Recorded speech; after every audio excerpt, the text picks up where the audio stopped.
Take a look at this table.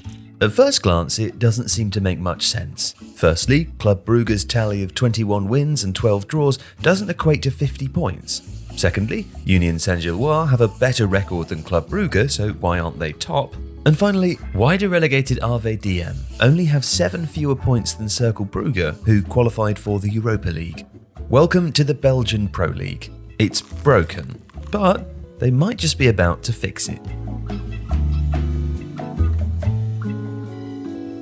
Belgium's issues began in the summer of 2009, when its league football faced a crossroads. In the 1970s and 80s, Belgian teams had done relatively well in European competitions, but in the late 90s and 2000s, performances had started to decline, and the country slipped to 14th in UEFA's coefficient rankings, a ranking system used to determine Europe's best football leagues. The country's big teams decided that the reason for this was that they were playing too many low-quality games. They felt they weren't learning enough from games against the smaller teams in the Belgian Pro League, and that this was making the competition less appealing to good foreign players. So, to counteract this, they came up with a system that would in theory see the biggest teams play each other more often, the playoff format. And the result of this is one of the strangest league systems in the world. Now, the league has had various different setups since 2009, but we'll do our best to explain the current one. And you'll have to bear with us, because it is complicated. Now, the Belgian Pro League starts with a regular season, where the 16 teams play each other home and away. This bit is relatively ordinary, except that if 2 teams finish on the same number of points, then the team who finishes higher in the league is decided by the number of wins, before going down to goal difference. This is why Cercle Brugge finished above Genk in the 23-24 season, despite having a lower goal difference, and why Genk finished above Ghent.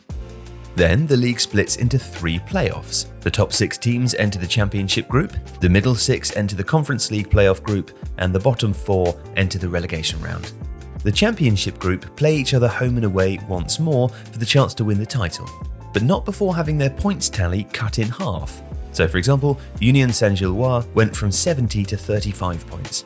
Now if a team has an odd number of points, their total is rounded up. So Cercle Brugge and Genk began the playoffs on 24 points. They do this because in theory it inserts more excitement into the competition. If Anderlecht were 20 points ahead before this stage, for example, they're only 10 ahead now. But the same division occurs in the Conference League playoff, but it doesn't in the relegation round.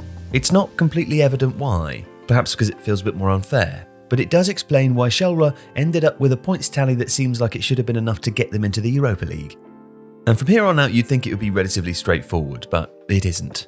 For example, take a look at this table going into the final day of last season's Championship playoff. It looks as though Club Brugge have wrapped up the league because they've got a 3-point lead over Union Saint-Gilloise and Anderlecht, and they have more wins and a better goal difference than both. But the league isn't done yet, and that's because the first differentiator between teams at this stage is whether or not their points tally from the regular season was rounded up after it was cut in half. Club Brugge had 51 points originally, so they started the playoff with a rounded up tally of 26. That meant that if Union Saint-Gilloise won on the final day and Club Brugge lost, then they would have leapfrogged them to win the league. Anderlecht had also had their tally rounded up, but they still stood a chance of winning too, despite their inferior goal difference. That is because the second decider at the playoff stage is a team's final position in the regular season. Anderlecht had come second and Club Brugge had come fourth, so if Union Saint-Gilloise had lost 2, then Anderlecht could have won the league. As it was, Club Brugge held on to win the title and earned an automatic spot in the Champions League phase. Union Saint-Gilloise got into the Champions League qualifiers by finishing second, while Anderlecht and Cercle Brugge progressed to the Europa League qualifiers. 5th placed Genk then faced off against Ghent, who'd won the Conference League playoff group in a one-off match to decide who qualified for the Europa Conference League. While Antwerp, who'd finished 3rd in the regular season, did not get a shot at European football at all. So it's safe to say that the format has been controversial. Many feel that the playoffs are unfair. Union Saint-Gilloise have finished top of the regular season for 2 out of the past 3 years, but are yet to win a league title. And there have been several attempts to oust the playoff format too. After its first season, a majority of the then 18 top-flight sides voted to return to a regular league system. But as with most things in Belgian football, it wasn't that simple. When it comes to making decisions over the Pro League, the G5, who are the top 5 clubs based on performances over the past 5 seasons, have double the voting rights at council meetings. Given that the current system increases their chances of obtaining European football and the money that comes with it, understandably most have been reluctant to vote the playoff system out despite its unpopularity.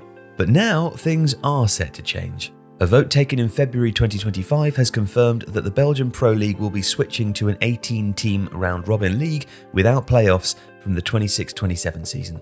A new TV deal with DAZN has helped this, although the proposed changes only passed narrowly at the Pro League General Assembly, securing 34 votes, just above the required minimum of 33 out of 49.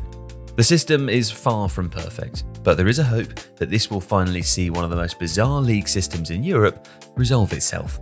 However, with so many tweaks over the past decade, don't rule out a whole new proposal in a few years' time. If you like this video, please consider subscribing to the channel. The Athletic is home to some of the world's best sports journalists, including David Ornstein, Daniel Taylor, Ollie Kay, Amy Lawrence and James Horncastle. With the latest transfer news and insight on every Premier League football story that matters, theathletic.com puts you inside football. And you can try it for free now for 30 days. See the link in the description.